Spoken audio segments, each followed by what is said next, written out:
So I really encourage you guys to not just pick BCC because it sounds like a cool organization to work with, even though we are, but to really, to really explore your desires and your passions and how you can connect those to service work. You have an amazing opportunity. I don't think you guys really understand what you can do with Bonner. The funding that comes to you guys, if you want to do it, there's funds out there, and Bert and James will really help you guys get there. So it took me about 2.5, almost 3 years to really figure out what I can do with the Bonner program, and it was because of the Bonner path that I am now a staff member of BCC. I interned with them and completed my 260 hours of service, and that was my 3rd summer doing service. And then I continued to work with them through the semester while also working with other organizations.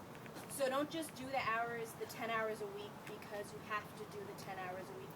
Do something that you love, and you're always going to connect. BCC and the Homeless Hospitality House, for instance, directly coordinates and connects with Pathways Center, which you guys, I'm sure y'all, if you haven't learned about it, you will learn about it soon. That's a committed site at Guilford.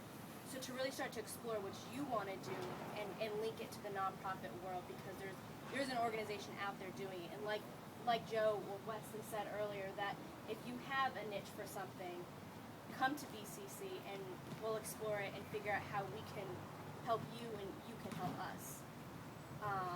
I do want to say that there's a lot of events coming up with the Greensboro Justice Summer Campaign.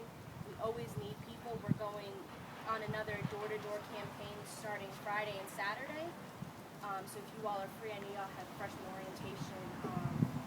But if you have free time, let us know, because we'd love for you to get out into the community, start to talk to these people in our communities about the issues at the doorstep. I do want to say, though, and I don't know if it was clear upstairs, while we are working on police accountability focused on this campaign, it's not that we don't support the police and that we don't believe in the police, because we do. It's the subculture of corruption that's in Greensboro Police Department right now that needs to come out, and the community needs to understand what is happening, and that it affects you, it affects myself, it affects everybody in our community. So that's what we're putting out on the table. So I really encourage you guys to jump up on our website and understand the issues that are coming onto the table. 5 officers of color have been suspended and recommended for termination. One includes a captain of 23 years. And I'd love to sit down and explore that issue a little more with you guys. I know I'm going to come to your 29th All Bonner meeting to talk about Greensboro Justice Summer in depth. But those are just some of the issues that we're beginning to explore. So I really encourage you guys to take advantage of your 4 years and get everything you can and really find your path.